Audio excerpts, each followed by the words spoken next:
Buenas tardes, bienvenidos al spot laboral de ADRA, de la Asociación de Recursos Humanos de la Argentina, auspiciado por Byton, como siempre. Este espacio de la Comisión de Asuntos Laborales de ADRA para la gran comunidad de quienes estamos en estos temas de qué es lo que pasa con el trabajo. Y hoy tenemos a Marcelo Villegas, Héctor García y Pancho Chazarreta, tres ilustres,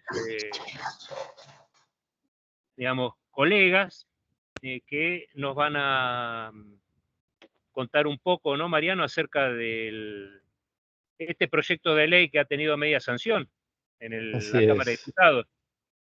así es. Bueno, buenas tardes a todos. Sí, la verdad que son de los lujos que todavía nos podemos dar, ¿no? Contar con la presencia de Marcelo, de Héctor y de Pancho.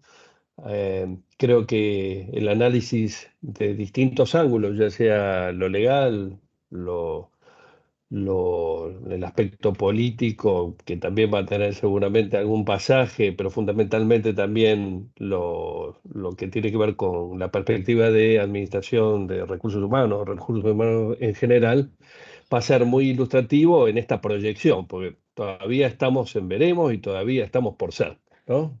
Así que Gustavo, no sé cómo es el orden, cómo ustedes han decidido, pero me parece que es Marcelo, ¿no? El que iba a arrancar con la exposición. Marcelo. Sí, sí, buenas tardes a todos. Habíamos acordado con Bien. Héctor y con Pancho de alguna manera ordenar esto. Hay mucho, seguramente hay muchas inquietudes, muchas dudas. Trataremos de hacerlo del mejor modo posible. Bueno, de nuevo, buenas tardes a todos. Gracias a los que se han conectado. Gracias a Gustavo, a Mariano y a todo el equipo de ADRA que siempre estamos trabajando juntos y haciendo cosas interesantes. A mí me gustaría retomar la charla que dejamos, ya que él parece muy lejano, 29 de diciembre del 2023, donde todas nuestras ansiedades pasaban porque entraba en vigencia el DNU 7023, y a partir de allí hacíamos un semblanteo de qué cosas podían suceder con el instrumento jurídico que había elegido el Ejecutivo para llevar adelante reformas, al mismo tiempo que tratamos de hacer un análisis del contenido específico dentro de aquel instrumento que en materia laboral nos presentaba como desafío interpretar. Bueno, la verdad es que tenemos que decir que del 29 de diciembre para acá, algo más de 4 meses, habíamos visto todo lo que estaba relacionado con el proceso parlamentario, es decir, la bicameral. Habíamos visto lo que podía suceder en la vía judicial y habíamos hecho alguna aproximación a lo que podía pasar o debería suceder con la vía política. Y en eso podemos decir que entre todos hemos sido bastante asertivos, no hemos estado muy lejos de lo que finalmente sucedió. La bicameral, como todos saben, tardó mucho, hubo muchas negociaciones para la conformación de la bicameral, hubo negociaciones que iban en paralelo a cuestiones judiciales, no prosperó, y cuando prosperó carecía ya de sentido lo que podía hacer la bicameral. En la vía judicial sucedió todo lo que se puedan ocurrir, ¿no? Todo tipo de acciones de amparo, instancias originarias de la Corte Suprema por la presentación de algunos estados provinciales, intento de per saltum, todas aquellas cosas que habíamos dicho que podían pasar sucediendo. Finalmente, y creo yo felizmente, lo que no sucedió fue el plebiscito, que era aquel último recurso que el Poder Ejecutivo había dejado trascender, que podía llegar a utilizar en caso de un rechazo en la vía parlamentaria. Hay que reconocer y rescatar acá también el timing político que ha tenido la Corte Suprema, dándole la posibilidad de que el sistema político se rescate a sí mismo y haya una negociación para que esto llegue. Entonces llegamos a esta ley, digamos, a esta media sanción de la ley Bases, que, como habíamos dicho también en aquel momento, nos genera un cambio de perspectiva, ¿no? Junto a las medidas económicas y al paquete fiscal, cambia la perspectiva de la forma de hacer negocios en Argentina. Nosotros tenemos que mirar la parte laboral dentro de un contexto más complejo, que es toda la ley Bases. y que modifica, como lo vamos a ver ahora, establece muchas cosas muy fuertes. Yo no sé si es 5 veces la reforma del Estado que puso el presidente Menem en su momento, como dijo el presidente Milei, que sumado al DNU serían 7 veces, según lo que dijo el propio presidente Milei, pero lo cierto es que cambia mucho y muchas cosas. Y que también hay mucho por mirar en la reglamentación que viene. Entonces digo, tenemos que mirar la forma de hacer negocios, tenemos que mirar cómo están cambiando las relaciones y factores de poder en la Argentina, y la forma de pensar el futuro. Es decir, por primera vez en muchos años, después de aquella gran reforma del presidente, los argentinos volvemos a tener visión de que podemos estar de acuerdo o no, pero podemos tener una clara visión de que las cosas pueden cambiarse, ¿no? Cosa que había sido muy estático, muy inmóvil, muy rígido durante muchos años. Eso se da en un escenario internacional, que voy a tratar de mirar muy rápidamente, un escenario local, y cuando miro el escenario internacional, digo, esta media sanción se da en un contexto de nuevo posicionamiento de la Argentina, que ha generado un cambio absoluto a cómo venía posicionándose la Argentina, ¿no? Argentina pidiendo ser monitoreada para entrar a la OCDE. Esto es muy fuerte para lo que va a ser los próximos años de Argentina en materia de actividad económica, todo lo que tiene que ver con el comercio. El conflicto Rusia con Ucrania, que genera, igual que el conflicto Irán-Israel, va a generar déficit fiscal en el mundo y un poco más de inflación en el mundo. Nunca en los niveles que estamos nosotros, obviamente, pero ese déficit fiscal y esa inflación en el mundo va a generar aumento de las tasas de interés en Estados Unidos, por lo tanto no va a haber suba de los precios de los granos como hemos estado acostumbrados en el futuro. Y estos conflictos, Rusia, Ucrania, Irán, Israel, y el que está latente en lo que es todo el mar de China, todo lo que es Taiwán, Filipinas, Corea del Norte, que es un gran conflicto, eso le va a poner al mundo en algunas dificultades que tarde o temprano llegan a la Argentina y que tienen que ver con una tensión crónica, como decía, un poco más de inflación en el mundo, con castigos sobre algunos precios que a nosotros nos interesan mucho en materia de nuestra economía, encarecimiento del flete. Miren, el conflicto árabe-israelí, o el conflicto Irán-Israel ahora, ya no es solo árabe, sino que es los países islámicos, allí se concentra el 28% de la producción de petróleo en el mundo. Europa va hacia desarrollos alternativos y tal, ese tipo de cuestiones, pero eso es muy complejo. El estrecho de Hormuz sigue en manos de uno de los países beligerantes, ¿no? de Irán. Entonces, esto es muy complejo y digo, hay que tenerlo en cuenta, digamos, porque si no uno se queda con el discurso del diputado que se peleó con tal, digo, pero nosotros como gestores de empresa, como gestores de recursos humanos, como responsables que tenemos que ir a un directorio, tenemos que tener estas cosas en vista. Y en el contexto local, bueno, una alta inflación aunque bajando, salarios versus inflación todavía perdiendo, hace un tiempo jugando en zona de descenso, tal vez ahora con la inflación bajando, jugando en zona de promedio, el consumo bajando, pobreza creció en el primer Q del 24. Yo diría que va a empezar a haber, y lo veníamos hablando, digamos, procesos de reestructuración y de readecuación a estas nuevas. A ver, Argentina pasó de ser el país más económico de América Latina a ser el país más caro de América Latina en 4 meses. ¿Sí? Esto no está ni bien ni mal, es un dato de la realidad, pero digo, esto tiene impactos en el día a día que hay que administrar. Entonces se empieza a ver procedimientos preventivos de crisis, 23 bis, reestructuración productiva, este tipo de cosas. Empezar a ver, si no ya la tenemos en algunos aspectos, volatilidad en las bases sindicales.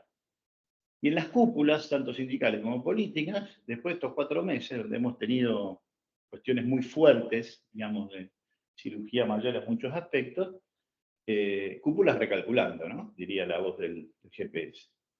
Y el segundo semestre lo vamos a mirar con la esperanza de la B corta. Si es una U, que sea lo más angosta posible y esperemos que la L no se dé nunca. Pero es lo que está en el escenario para mirar. La macro acomodándose, algunos dirán, bueno, el déficit de los próximos meses puede no ser el que se logró, porque hay muchas cosas pisadas que no se van a poder pisar in eterno, pero la micro muy complicada, ¿no?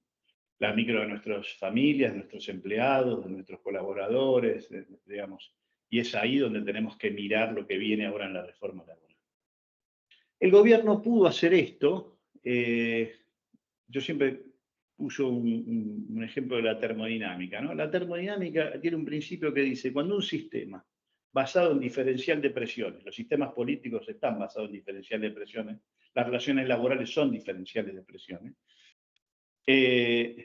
cuando un sistema basado en diferencial de presiones, cuando es intervenido para mantenerse en equilibrio y no romperse y no salirse de funcionamiento, debe generar 2,5 veces la presión con la que es intervenido. Entonces, ¿por qué el gobierno logró transitar estos 4 meses con ajustes muy fuertes, brutales, podría decir alguien? ¿Y por qué no vimos en la calle lo que cualquiera de nosotros hubiera imaginado en el pasado, en la calle? Bueno, porque el gobierno logró sostener un 56-58% de imagen positiva y de aprobación. ¿Esto alcanzaba para estos 4 meses? Bueno, está demostrado que sí.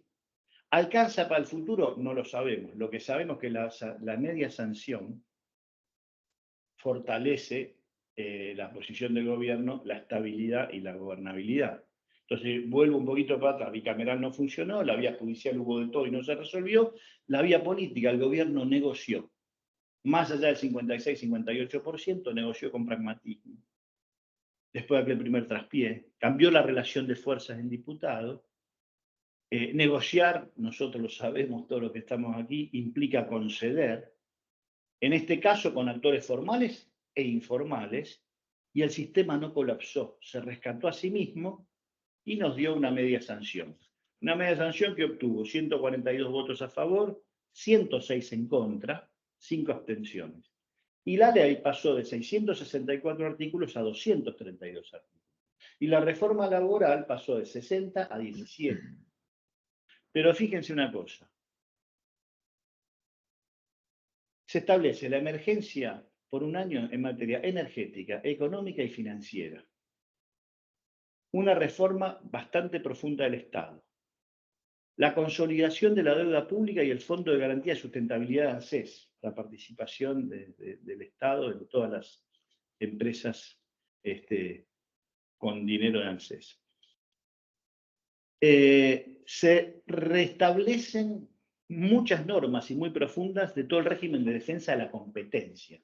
Digo, esto, si uno lo mira en perspectiva, queremos entrar a la OCDE, son todas cosas por las que vamos a ser monitoreados. Se vuelve a hablar de privatizaciones en la Argentina sin que nadie tome esto como una injuria a la soberanía nacional y un sacrilegio. Se establece un nuevo marco regulatorio para los fondos fiduciarios, que eran bastante discrecionales. Se modifica la ley de hidrocarburos en materia de energía, el régimen de incentivo a las grandes inversiones, la modificación del régimen de empleabilidad del empleo público. Esto también hay que rescatarlo, ¿no?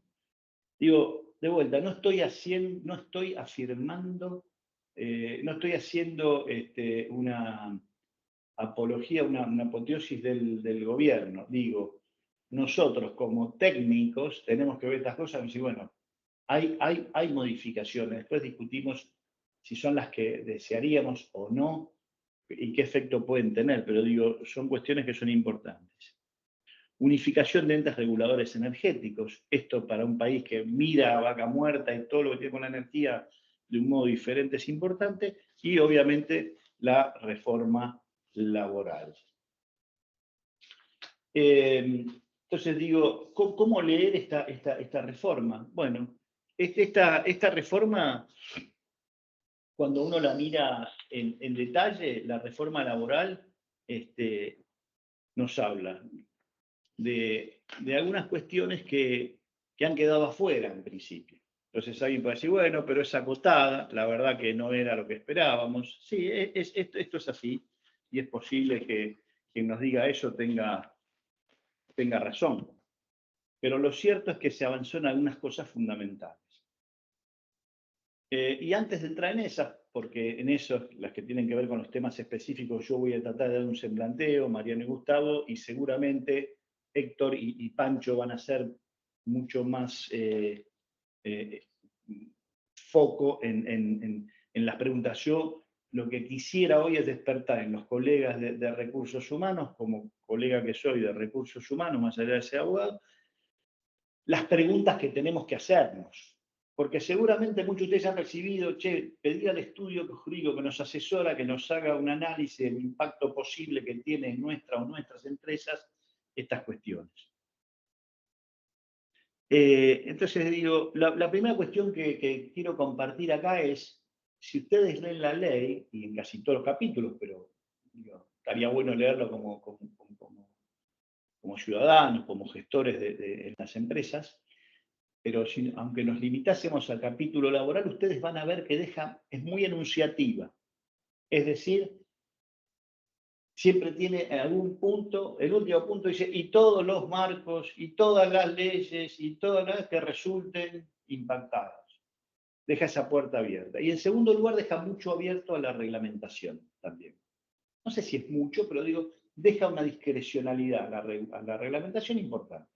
Obviamente el Poder Ejecutivo tiene competencia reglamentaria, este Poder Ejecutivo y el que lo suceda. Entonces, digo, cuando queda mucho de reglamentario en el Poder Ejecutivo, puede haber, entre la letra de fondo y la reglamentación, puede haber alguna pelota que pegue en el fleje.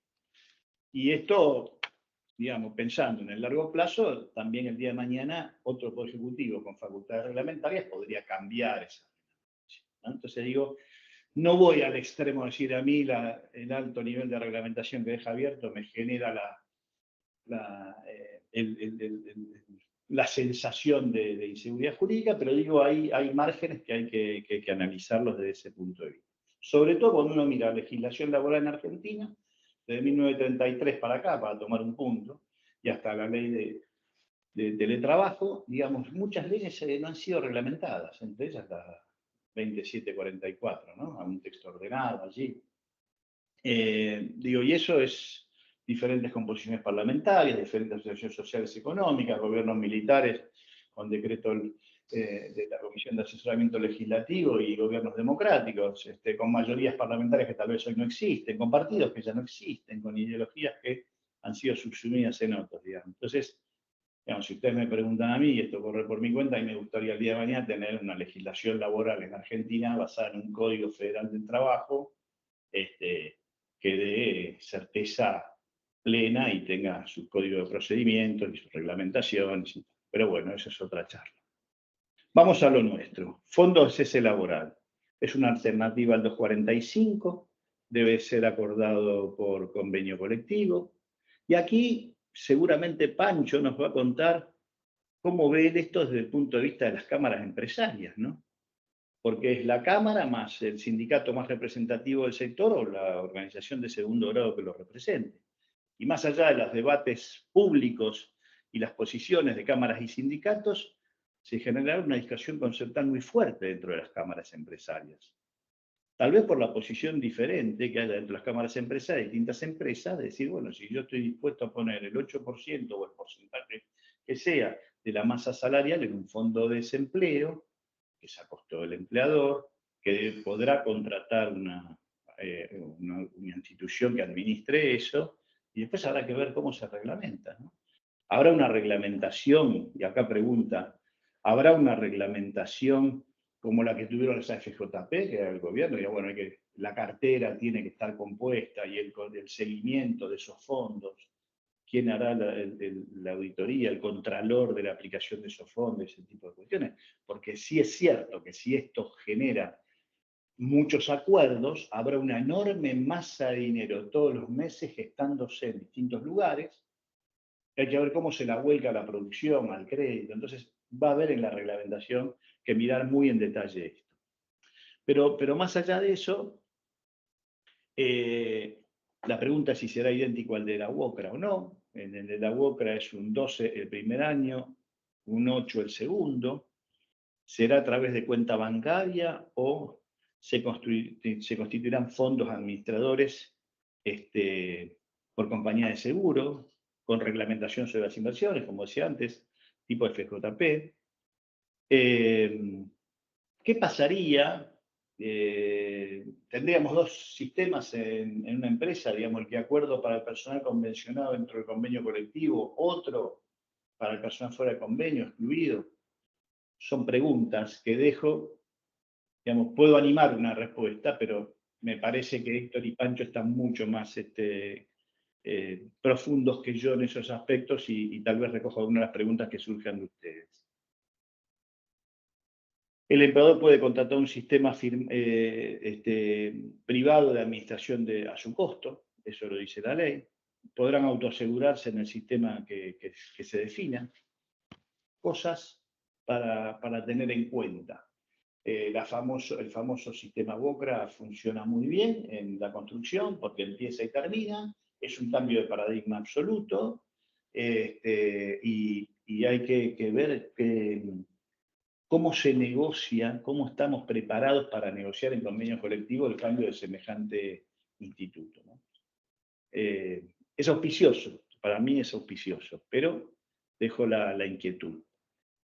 Periodo de prueba, hasta 8 meses para las pymes, de 6 a 100 trabajadores, 1 año en empresas hasta 5 trabajadores, tiempo indeterminado, norma general 6 meses, digamos, acuerdo en convenio colectivo, se puede ampliar 8 meses, como decía, para empresas de 6 hasta 100 y hasta 1 año para empresas de menos de 5 trabajadores.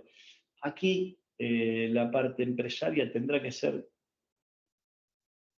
más cuidadosa que lo que fuimos en los 90, cuando las modalidades promovidas del empleo fueron mal utilizadas y generaron un péndulo en contrario que fue tremendo, ustedes se acordarán, y hemos tenido todo tipo de contingencia laboral y tal, que hasta hace algunos años seguíamos enviando notas a los balances. El doctor Muñoz se debe acordar de alguno que nos ha tocado administrar juntas. Si idéntico empleador, idéntico empleado, solo una vez aplicación del periodo de prueba, ¿no? Y acá pensarán preguntas de la reglamentación, digamos. ¿Alguien está transitando hoy el periodo de prueba? Hoy, si la ley no es retroactiva, salvo expresa definición en ese sentido, como vamos a ver el tema de registración laboral. Bueno, en principio las leyes son vigentes a partir de su promulgación, con lo cual habrá que ver cómo administramos esa cuestión. Promoción del empleo registrado. Algunos colegas que abrevan en otras aguas dicen que esto es la formalización del trabajo en negro y el premio a estas cosas, al trabajo no registrado. La promoción del empleo registrado en el capítulo 5 de lo que nos habla es la extinción de sanciones la exhibición de sanciones al empleador que no tenía registrado a sus trabajadores antes de la promulgación de esta ley. Y el capítulo 4, el artículo 75, el empleador va a poder regularizar todas las relaciones laborales vigentes del sector privado iniciadas con anterioridad a la fecha de promulgación de esta ley. El Poder Ejecutivo reglamentará los efectos, reglamentará los efectos que producirá esta norma, y los efectos que pueden comprender la extinción de la acción penal prevista por la Ley 27.430, condonación de multas y sanciones de cualquier naturaleza, y las enumera la ley, dice la 11.8.683, la 17.250, la 22.161, el artículo 32 de la 24.557, la 24.769, la 25.212 y podría seguir. Siempre que se encuentren impagas o incumplidas a la entrada en vigencia de esta ley. La baja del REPSAL es otra cosa. Yo creo que esto de la registración viene muy bien, y ahí lo hablo como HR, como recursos humanos, digo, viene muy bien para nuestras empresas, pymes, las medianas, las pequeñas y las micro. Y viene muy bien mapear estas posibilidades que van a tener las pequeñas y medianas empresas para entender mejor cómo nosotros, desde empresas medianas o más grandes, podemos orientar a nuestros aliados estratégicos, proveedores, como los querramos llamar, son parte de nuestra cadena productiva para que adopten o se adapten o aprovechen estas posibilidades. Condonación de deuda de capital e intereses cuando la deuda tenga origen en la falta de aportes y contribuciones a los subsistemas de la Seguridad Social, el SIPA, el Instituto Nacional de Servicios Sociales para Jubilados y Pensionados, Régimen Nacional de Seguro de Salud, Fondo Nacional de Empleo, Régimen Nacional de Asignaciones Familiares, el Registro Único de la Construcción, otros que determinen la reglamentación. Otra puerta abierta allí donde se reserva el Ejecutivo una amplitud importante. Y algo no menor, dice, la reglamentación determinará el porcentaje de condonación, que no será inferior al 70%, y podrá generar por el saldo, por pago contado, beneficios y beneficios especiales para micro, pequeñas y medianas. Una cosa no menor de un trabajador registrado es que va a poder computar hasta 60 meses de lo que se regularice para los años de servicio en términos previsionales, pero solo calculado sobre la base del salario mínimo vital y móvil. Y podrá obtener la prestación básica universal y para la obtención del beneficio por desempleo, pero no van a computar esos meses o esos años para la prestación compensatoria o la prestación adicional por permanencia, ¿no? Para los que están en el... Y a partir de la promulgación, 90 días para regularizar, así que vamos a tener un montón de trabajo, digamos, en todos los ámbitos.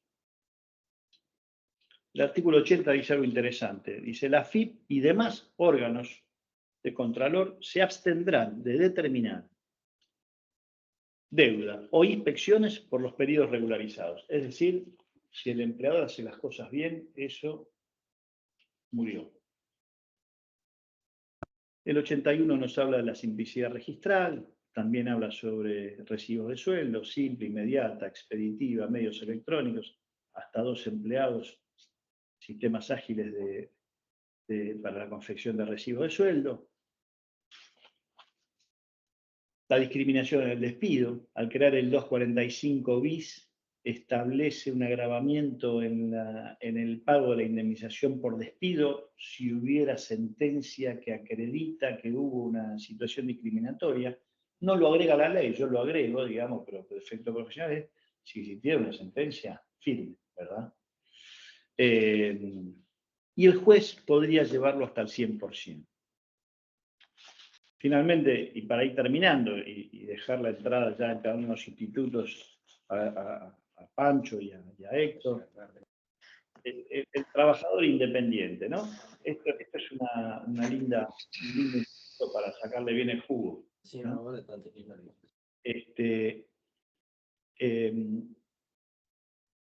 Que establece básicamente, y en una forma poco técnica, digamos, lo voy a decir, no es que esté poco técnico en la ley, la posibilidad de que un trabajador independiente, para llevar adelante un proceso productivo o la prestación de un servicio, contrate 5 trabajadores colaboradores sin que exista vínculo laboral entre ellos ni respecto al trabajador independiente ni respecto de las personas contratantes de los servicios u obras.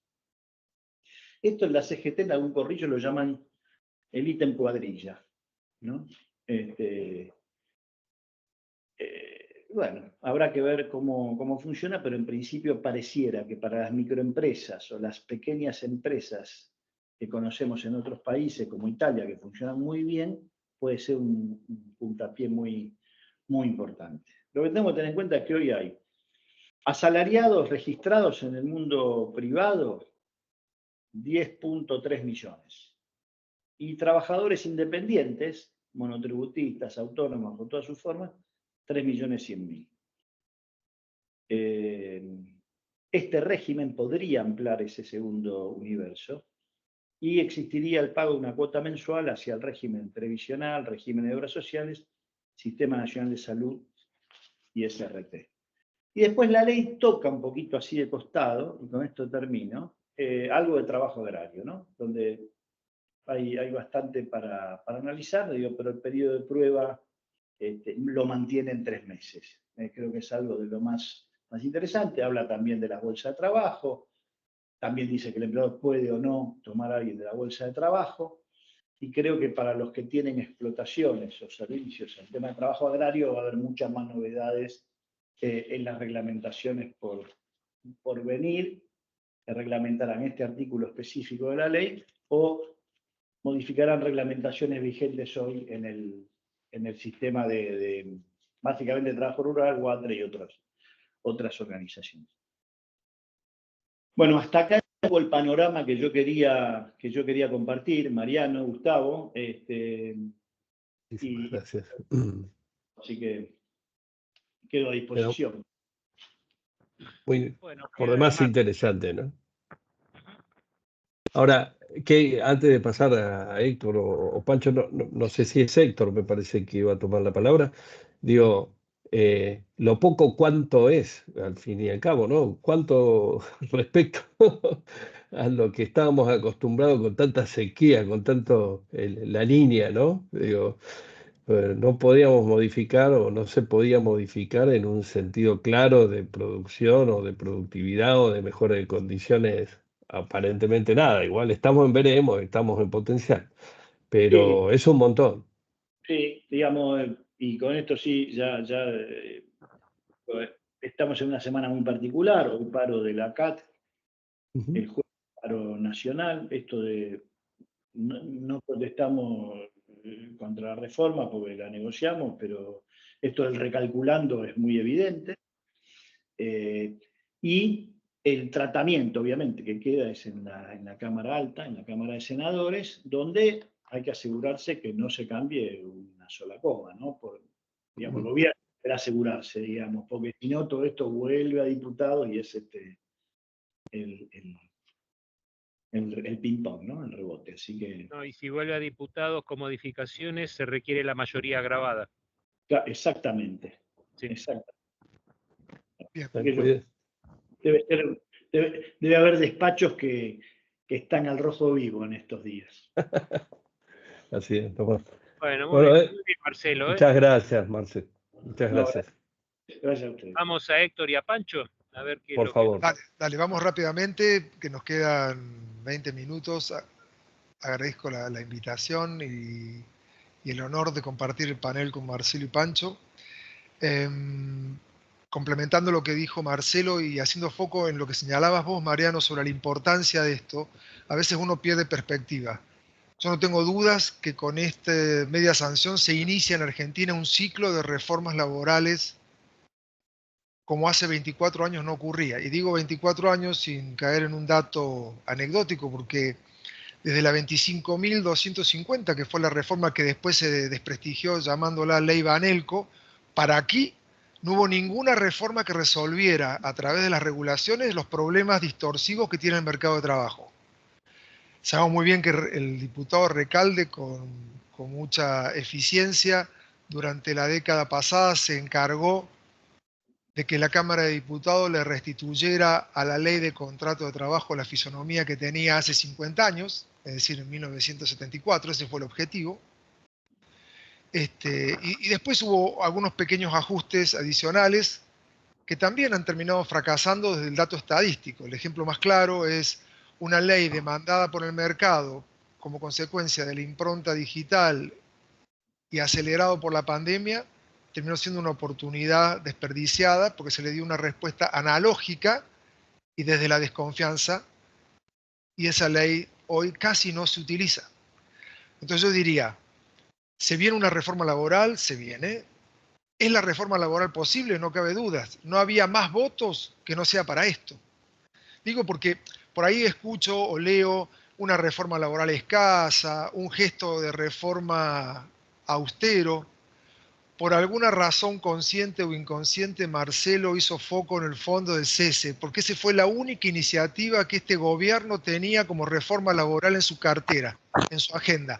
Todo lo demás se lo introdujo el debate parlamentario. No perdamos de vista que todo gobierno cuando comienza una gestión tiene una curva de aprendizaje. Este gobierno arrancó con vértigo y el 6 de febrero tuvo una curva de aprendizaje enorme, muy rápida, producto de la velocidad con la que comenzó.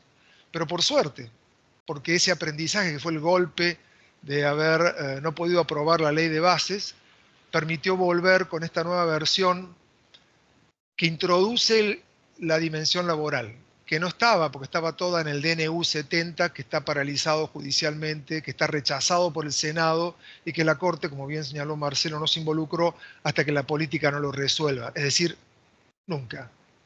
Entonces, hoy tenemos para las próximas 2 semanas un debate laboral, ha vuelto a la agenda de reformas en Argentina la cuestión laboral, no es menor, tiene 7 áreas de competencia o de avance, ¿no? Algunos ya fueron bien mencionadas por Marcelo y otras las compartiremos con Pancho, pero básicamente desde lo conceptual se apunta a mejorar el costo de entrada del factor trabajo, es decir, mejorar la elasticidad producto-empleo para que cuando Argentina entre en una senda de crecimiento, ese crecimiento vaya acompañado de empleo. En esta instancia solo sobre el costo de entrada, a través de facilitar una regularización de las relaciones incorrectamente registradas. Ahí tendremos que esperar la reglamentación, como señalaba Marcelo.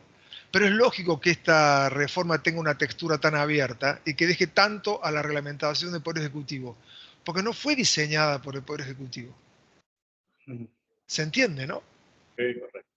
Entonces, le han dejado al Poder Ejecutivo que se haga cargo en la reglamentación de no alterar el sentido de la reforma que se propicia.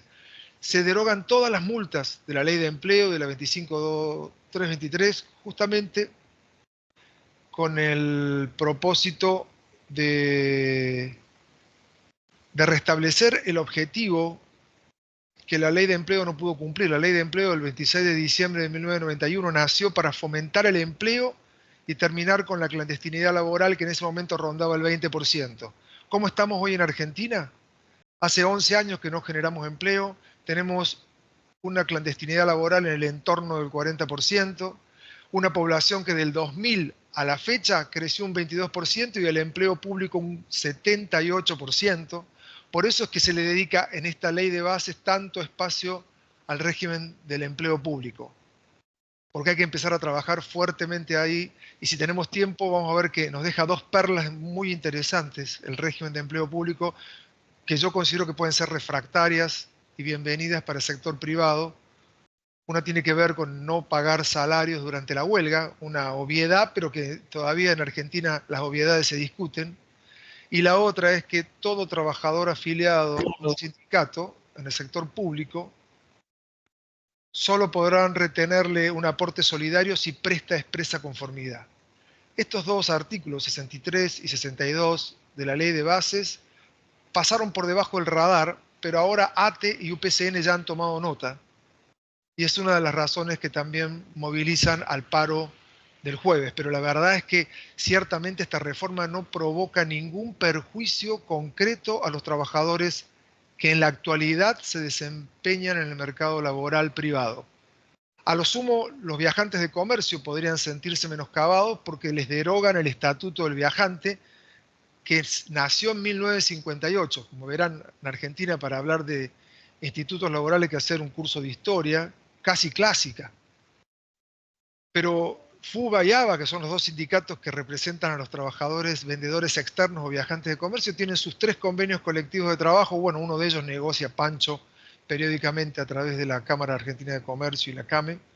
Así que, como para ir derrumbando algunos preconceptos, es claro que este paro que se nos avecina el 9 no tiene que ver con la ley de bases, básicamente, sino con reinstalar el impuesto a las ganancias, que en todo caso está en el paquete fiscal y no en la reforma laboral, que por supuesto ya un grupo del sindicalismo moyanista no ha dudado en calificar que es algo parecido a lo que pasó con la ley de ANELCO, algo que le fue muy útil en el año 2000, pero claramente resulta inútil en este cambio de contexto y cambio de época, ¿no? Les decía Doctor, Sí. Perdón, Héctor, te perdimos imagen. Es como que se corrió tu cámara para el techo. Ah, mirá. Ahí, ahora sí. Ahora tenemos pleno el galán. Volé por el aire. Galán a full. Galán a full. Gracias. No, no, no, no. Lejos de eso. Bien. Después, si te parece, Pancho, hablamos un poco de las modificaciones en la ley de contrato de trabajo, que son básicamente 4, no muchas más. Ojalá que el Senado corrija algunas pequeñas inconsistencias técnicas que el apuro legislativo en diputados no controló. Por ejemplo, el artículo 92 bis, el periodo de prueba, se explica hasta cuándo se va a poder extender. Se explica que por negociación colectiva y para determinada cantidad de trabajadores por empleador se va a poder llegar a 8 o a 1 año, pero no se dice que las partes podrán rescindir el contrato durante el periodo de prueba sin responsabilidad indemnizatoria. Esa parte se obvió, pero por un error material, claramente, porque ese es el sentido del periodo de prueba, evitar el impacto indemnizatorio, no otro. Así que yo entiendo que eso se va a corregir porque claramente es un error material, pero bueno, aparecen elementos muy positivos que tienen que ver con un objetivo que la ley persigue, que es bajar la litigiosidad laboral en Argentina, que está en el podio entre las 3 países de la región Latinoamérica, después de Brasil y México. ¿Y cómo se baja? Se baja quitando multas que solo han servido para hacer más expansivos los reclamos judiciales y no para combatir el empleo en negro. Se baja también aclarando algunas precisiones en torno, por ejemplo, a la solidaridad del artículo 29. Hoy vamos a tener un nuevo artículo 29. Se terminó esto de que la intermediación laboral hace presumir que la relación es fraudulenta y que tiene que entregar un certificado de trabajo a aquel que no era empleador. Hoy el único empleador va a ser el que registra el vínculo, nada más. Y en todo caso, si hay una usuaria de un servicio eventual, va a responder por el periodo que utilizó el recurso y no como ahora que es difuso y todo el mundo demanda a todas las usuarias como si fuera un strike, ¿no? Y bueno, y van a aparecer otras modificaciones que yo creo que son relevantes, y vuelvo a insistir, nos deberían quitar esa sensación de escasez, porque tenemos que moderar nuestra expectativa contra nuestra realidad. Tenemos una expectativa de una gran reforma laboral y nuestra realidad es que hace un cuarto de siglo que no modificamos nada para resolver las severas distorsiones que tiene nuestro mercado, y así hemos llegado a este fracaso. Si te parece, Pancho, te dejo el resto de los comentarios a vos para que podamos completar el repaso de las cuestiones relevantes de esta ley, pero sí señalar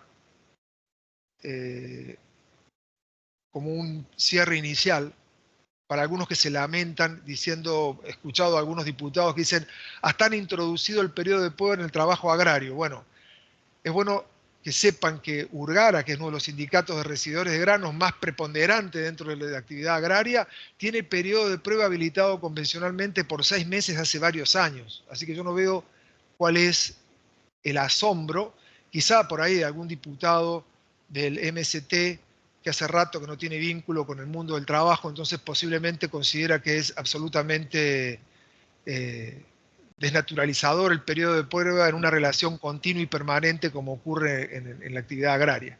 Pero bueno, no quiero dejarlo sin tiempo a Pancho, así que te doy la palabra para repasar el resto de los puntos que quedan, que son varios, ¿no? Muchas gracias, Héctor. Muchísimo, no sé si se oye bien. ¿Se alcanza a oír? Perfecto. Sí, se escucha bien. Perfecto. Bueno, perfecto, menos mal. Porque ahora dependemos de todos estos equipos, ¿no? Así Para es. poder comunicarnos. Bueno, en primer lugar, esta es una reforma que parece que no es amplia, porque fíjate que tiene nada más que 22 artículos o algo así, frente a 300 y pico que tiene todo el proyecto, ¿no es cierto? Da la impresión de que lo han puesto en un nivel secundario al tema laboral, pero toca cuestiones realmente muy sensibles.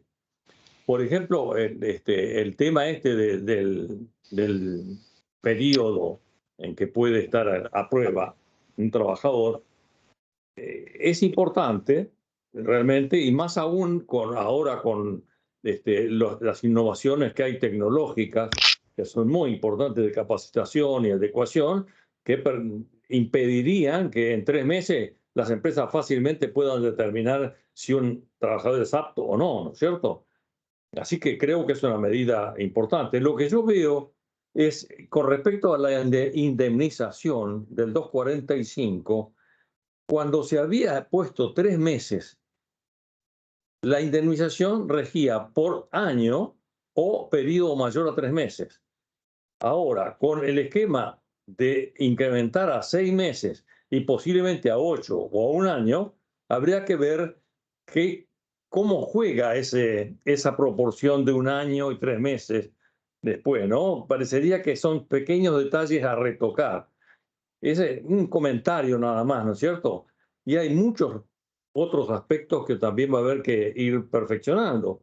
Por ejemplo, cuando se remite el 245 bis a disposiciones que va a dictar el Poder Ejecutivo reglamentarias de este artículo que permitiría el fondo de cese, que ya más o menos se ha comentado, ¿no es cierto? Que creo que se ha debilitado el concepto inicial de lo que es el fondo de cese. Ustedes ven que es un tema muy complicado que yo no sé por qué se ha traído a la palestra, porque realmente el objetivo de la ley de procurar empleo, etcétera, no va a poder solucionarse a través de este fondo que ya ha estado en práctica en otro sector, pero porque el contrato de trabajo no preveía una indemnización en la práctica, porque era un contrato por obra o por tiempo determinado, no tenía indemnización por antigüedad. Entonces se puso la indemnización en el caso de la UOCRA, pero no en todas las actividades puede darse lo mismo, como se pretendía, claro que deferido a la negociación colectiva. Pero vimos que la negociación colectiva en algunos casos también, en la práctica, podría de alguna manera distorsionar el sentido de lo que es el artículo 245, porque se incorporaba sustituyendo el artículo 245, que es lo que yo veo que está mal. Porque el 245 prevé el caso del despido sin expresión de causa o que no se puede probar la causa invocada. Entonces, únicamente en algunos casos correría el 245, pero por ejemplo en otros muchos no. Entonces, ¿por qué hacer un fondo que abarque todas las situaciones? Ahora, también modificar ese artículo y permitir, debilitando la idea inicial, permitir que haya una contratación de un seguro, porque bueno, eso es para una contingencia riesgosa que se adopta un seguro, pero no para algo que queda en la voluntad del empleador de ejercitar una extinción del contrato de trabajo, utilizarlo y hacer que esa contingencia quede a cargo de un seguro. Es medio complicado para encararlo como un seguro. De todas formas, la idea, digamos, se ha debilitado, se ha bajado el nivel que planteaba el fondo de cese inicialmente. Yo creo que ese fondo de cese ha tenido, no sé, una finalidad en algún momento de hacer un acopio de capital para poder destinarlo a otras finalidades, pero no a una finalidad de cubrir el despido de un trabajador. Realmente, por ejemplo, lo que estaba inicialmente previsto de un 8%, hasta un 8%, que ahora quedó hora para que lo resuelvan las partes o que lo resuelva a través de los límites que ponga el Poder Ejecutivo, que no están todavía, con lo cual el artículo queda como firmemente un propósito, nada más, de la ley. Pero si fuera un 8%, es prácticamente todos los meses un cálculo que en el año es agregar un sueldo más. Es un sueldo, un aguinaldo más se agrega en los costos. La empresa va a tener que calcular el 8%. Algunos dicen, bueno, ese 8% se lo va a bajar al salario del trabajador. Más adelante, vemos que acá uno de los problemas grandes que tenemos es cómo se hace para recuperar el salario real del trabajador. Así que no vamos a trabajar haciendo una reforma que vaya a afectar los ingresos de los trabajadores y la actividad. Sería contrario al concepto que prevalece, incluso en esta reforma, de darle valor a la recaudación fiscal y a la actividad y al crecimiento. Ustedes ven que los demás artículos todos procuran, de alguna forma, un fortalecimiento del fisco, a tal punto que es muy probable que esta media sanción haya sido el resultado de un intercambio de beneficios y obligaciones entre el gobierno y las provincias, por ejemplo, en coparticipación o algo así, pero no un convencimiento de que las normas laborales eran las más apropiadas.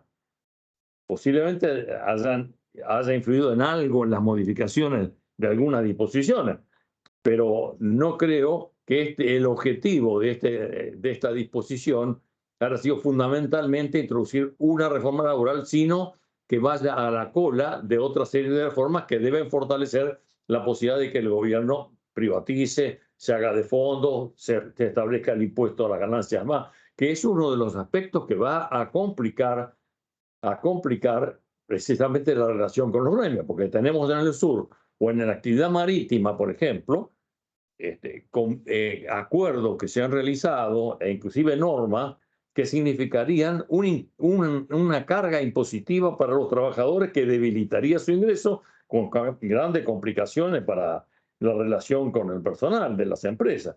O sea, ese es un punto que va a traer problemas ahora en lo que está discutiendo en el Senado, ¿no? Bueno, eso más o menos en línea general creo que habría que apoyar, ninguna duda, esta reforma. Creo que es una medida acertada, encarar de alguna manera la modernización. Pero fíjense ustedes que hay temas que no se han tocado hasta ahora, las partes de la negociación, el contenido y la disponibilidad en los convenios colectivos. Hay que prever la concertación social. Por ejemplo, algún sistema de concertación social que pueda encarar una serie de modificaciones más de fondo del sistema laboral, como sería, por ejemplo, las medidas y huelgas que requieren aceptación por lo que son los destinatarios. El tema de delegados, yo me acuerdo que el decreto 969 del 66 que le costó el gobierno a Ilia, porque daba plazo de 120 días para aplicarse, trataba todos estos temas generalmente, y fíjense ustedes que a los 3 meses cae el gobierno de Ilia. Me quiere decir la dificultad que podría haber para imponer un sistema sin tener el consenso de las partes. Hay que prever, o creo por lo menos estudiar, el tema de las zonas francas laborales.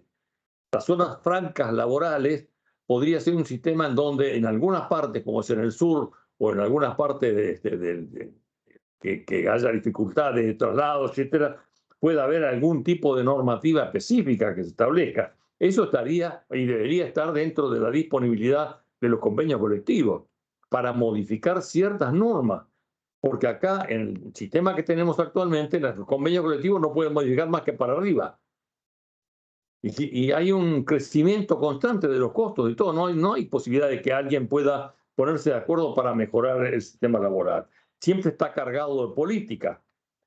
Uno de los aspectos fundamentales que deben resolverse es el tema de las cargas fiscales, tributarias sobre el salario, que es una de las cosas que más afecta la incorporación de personal, la formalización, que son todos objetivos que debería haber perseguido esta ley y que creo que lo está persiguiendo.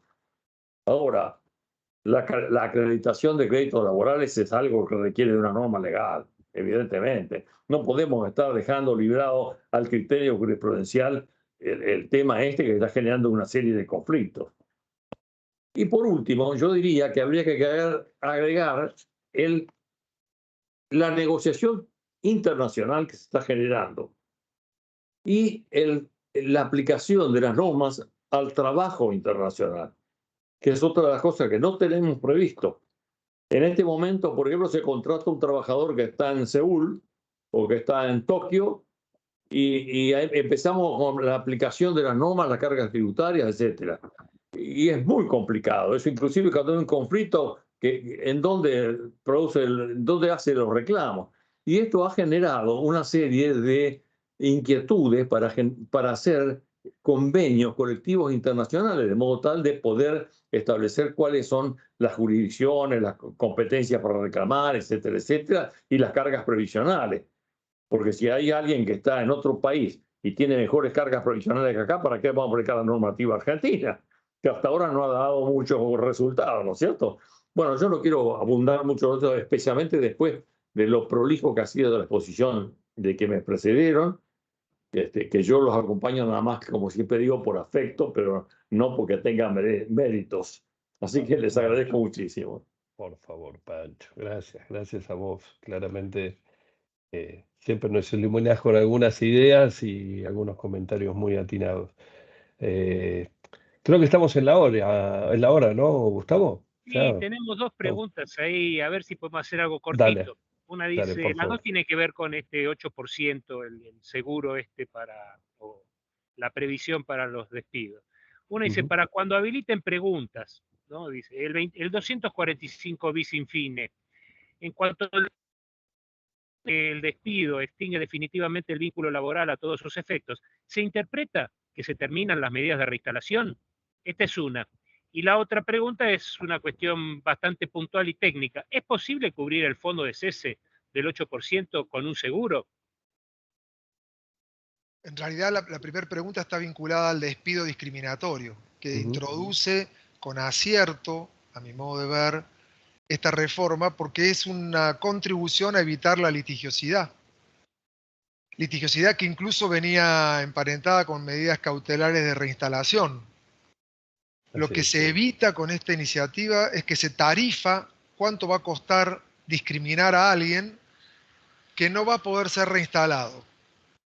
Se le va a pagar el 50% de la indemnización si el juez considera que ha habido una de las 10 configuraciones de discriminación que prevé la norma, y si la discriminación ha sido lo suficientemente grave como para ser más severo, va a poder llegar a ser el 100% del 245.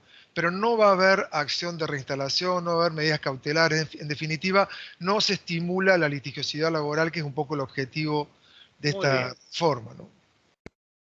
Gracias, Sí, Héctor. yo agregaría, perdón, Gustavo, que la reincorporación es algo que debe evitarse en todos los casos, no solamente en el despido discriminatorio, sino en cualquier otro caso, porque es más o menos como obligar a un matrimonio a mantenerse una vez que hay situaciones irreconciliables.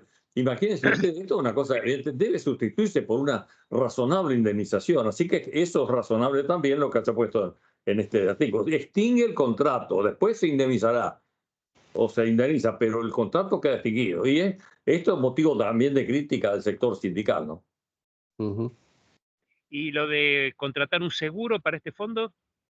A ver, se contempla en la reforma esta la posibilidad de que todo empleador contrate un seguro tanto para afrontar las indemnizaciones por despido como para eventualmente los pagos extraordinarios por 241, por extinciones por mutuo acuerdo.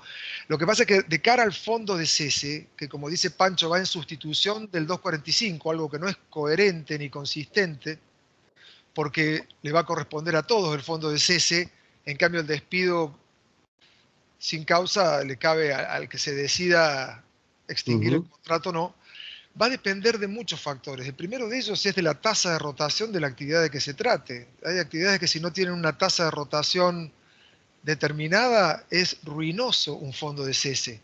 Por eso es que esto va a Totalmente. estar sujeto a la reglamentación y también a la negociación colectiva ulterior. Porque como bien decía Pancho, el fondo de cese en el régimen de la construcción nació cuando no había costo de salida para esos trabajadores, pero básicamente por la naturaleza intrínseca del contrato laboral en la industria de la construcción, que es por obra, empieza Exacto. y termina. Nada que ver con la relación que tiene un contrato de trabajo por tiempo indeterminado, donde lo que Ujú. prevalece es la continuidad, ¿no? Así es. Así Claro, es. Gustavo, ¿cómo Ah, funcionaría, por ejemplo, el fondo de cese en caso de una renuncia a un trabajador que no tiene derecho a percibir nada? Habría que, en caso de muerte, por ejemplo, sin heredero, ¿quién hereda eso, por ejemplo? O con heredero, la mitad de la indemnización. ¿Cómo por eso, funcionaría eso? ¿La empresa ha pagado el 100%? Además, fíjense ustedes que habría que hacer o una libreta por cada trabajador, de manera tal que él siempre tuviera una mochilita con eso que ya es su salario, o si no un fondo total, por ejemplo, que me parece a mí que sería lo más criticable, porque de esa manera no sería más que disimular que eso se crea para una determinada utilización, digamos, que no es laboral propiamente, ¿no? Que hay que tener mucho cuidado en eso, ¿no? Muy bien. Bien. Eso tiene que ver, Gustavo, con lo que planteábamos y que lo hablábamos con Héctor y con Pancho en algún momento, el tema de esa apertura a la reglamentación que hay. Fíjate, Absolutamente. para profundizar, si uno hoy tuviera que estar en la mesa que tiene que escribir la reglamentación. Che, ¿qué pasa si el fulano renuncia? Ujú. Sí, sí, tal cual. La norma prevé, como decía Héctor, el empleador puede contratar un sistema privado de administración a su costo. O sea que tenés ese 14º sueldo, si fuese el 8, más el costo de administración. Y después dice, podrán autoasegurarse en el sistema que se defina. O sea que está dando pie a que exista administración de esos fondos, ¿no? Sí, encima Marcelo no nos protege de una garantía constitucional contra el despido arbitrario, porque nuestra Constitución dice que se debe indemnizar ante el despido arbitrario. ¿Cuál sería la tutela que se le da a través de un fondo que es aplicable a toda la nómina? Claramente no. Y otra Yo creo, pregunta, Marcelo, y El por costo, ejemplo, perdón. no digo el costo financiero del empleador en este caso. Todos los mm, meses, el 8%, Sí. o hasta el 8% de la nómina, digo, va a haber que explicárselo va a haber que estudiar muy bien la reglamentación. Creo que tenemos que trabajar mucho en tratar de ayudar a quienes tienen que trabajar con estos aspectos, generando debates, encuentros, discusiones, porque digamos, de no ser una reglamentación adecuada y con los pies en la tierra, digamos, puede venir abstracto eso.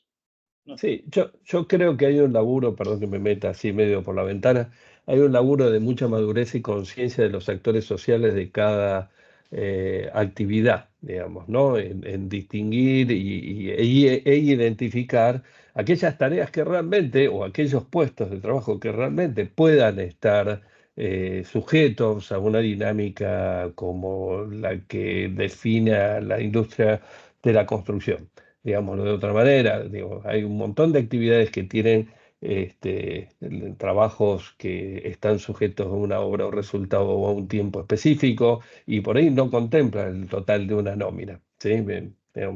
Por ejemplo, todo lo que tiene que ver con ya que ahora estamos un poco volviendo a ver algunos temas de televisión, audiovisuales, contenidos, etcétera, hay un montón de gente que puede estar ligada a una tarea muy en específico y sin embargo esa misma organización puede tener un área que es staff y está, digamos, con una dinámica totalmente distinta. Creo que hay que tener... Ahí es donde está Marian, el tema de lo que Sí, planteaba, ¿no? El tema, che, ¿cuáles son los ratios de rotación que tengo en esta actividad? claro. ¿Es lo mismo una posición de cajas en supermercado o call center que un empleado que labura en el área de impuestos de una empresa grande o No, mediana? por O sea, eso. Yo creo que ahí lo vamos a ir descubriendo al andar, ¿no? También un poco la prolijidad de la reglamentación y la madurez de los actores sociales para elaborarlo son los que van a ir encontrando el camino, El porque diálogo. enorme responsabilidad del reglamentador. Yo quiero señalar también dónde se va a imputar el 245 bis en ese caso.